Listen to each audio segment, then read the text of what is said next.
আসসালামু আলাইকুম ওয়া রাহমাতুল্লাহ।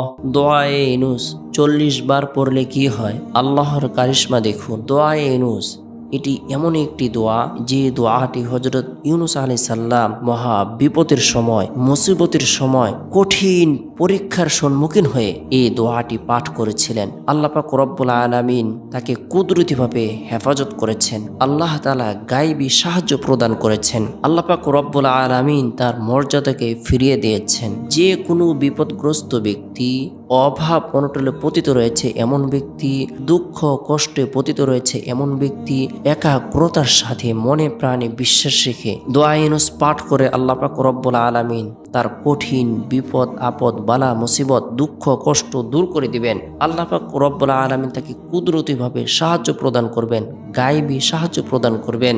যে ব্যক্তি দোয়ায়ে ইউনূস পাঠ করবে আল্লাহ পাক রব্বুল আলামিন তার সকল ধরনের চিন্তা ও পেরেশানিকে দূর করে দিবেন। যে কোনো উদ্দেশ্যকে সামনে রেখে দোয়ায়ে ইউনূস পাঠ করলে আল্লাহ পাক রব্বুল আলামিন তার উদ্দেশ্যকে পূরণ করে দেন। দোয়ায়ে ইউনূস এটি পবিত্র কুরআনুল কারীমের বরকতপূর্ণ একটি আয়াত, ফজিলতপূর্ণ একটি আয়াত, মাহাত্ম্যপূর্ণ একটি আয়াত, তাৎপর্যপূর্ণ একটি আয়াত। এই আয়াতটি সূরা আম্বিয়ার ৮৭ নং আয়াত। এই আয়াতটি যে ব্যক্তি সর্বদাই পাঠ করবে আল্লাহ পাক রব্বুল আলামিন তাকে গায়বীভাবে সাহায্য প্রদান করবেন। আল্লাহ পাক রব্বুল আলামিন তার মানসিক সকল ধরনের পেরেশানিকে দূর করে দিবেন, শারীরিকভাবে সুস্থতা প্রদান করবেন। কোনো মুমূর্ষু ব্যক্তির পাশে এই দোয়াটি পাঠ করা হলে আল্লাহ পাক রব্বুল আলামিন তার মুমূর্ষু অবস্থায় যে কষ্ট রয়েছে এই কষ্টকে দূর করে দেন। সুবহানাল্লাহ। হযরত সাদ ইবনে আবি ওয়াক্কাস রাদিয়াল্লাহু তাআলা আনহুর সূত্রে ইবনু সুন্নি বলেন, আমি এমন একটি বাক্য জানি, কোনো বিপদগ্রস্ত ব্যক্তি যদি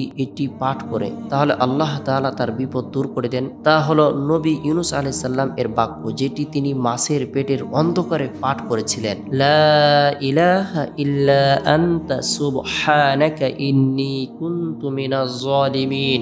লা ইলাহা ইল্লা আনতা সুবহানাকা ইন্নী কুনতু মিনাজ জালিমিন। তুমি ছাড়া আর কোনো মাবুদ নেই, তোমার পবিত্রতা বর্ণনা করছি, নিশ্চয় আমি অপরাধীদের অন্তর্ভুক্ত।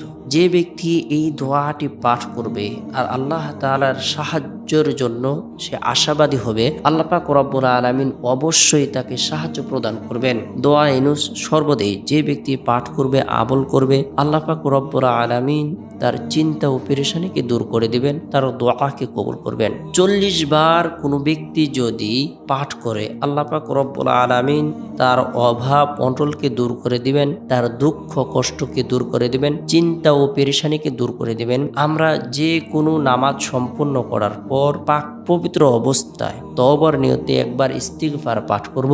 আস্তাগফিরুল্লাহ রাব্বি মিন কুল্লি যামবি ওয়া আতুবু ইলাইহি, আস্তাগফিরুল্লাহ রাব্বি মিন কুল্লি যামবি ওয়া আতুবু ইলাইহি। এরপরে একবার দুরূদ ইব্রাহিম পাঠ করব।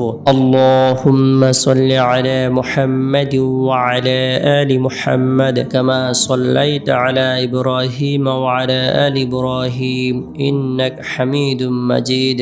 اللهم بارك على محمد وعلى آل محمد كما باركت على إبراهيم وعلى آل إبراهيم إنك حميد مجيد। এরপরে এই দোয়াটি আমরা ৪০ বার পাঠ করব।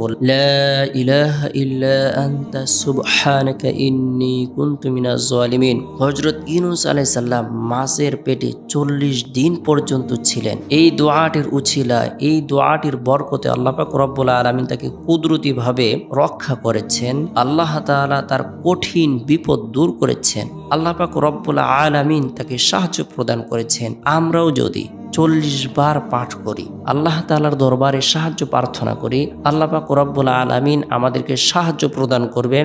আল্লাহ পাক রব্বুল আলামিন আমাদেরকে কুদরতিভাবে হেফাজত করবেন, আমাদের সকল ধরনের মানসিক এবং শারীরিক পেরেশানিকে দূর করে দিবেন। আল্লাহ পাক রব্বুল আলামিন আমাদের সকলকে দোয়ায়ে ইউনূস ৪০ বার পাঠ করার আমল করার তৌফিক দান করুন।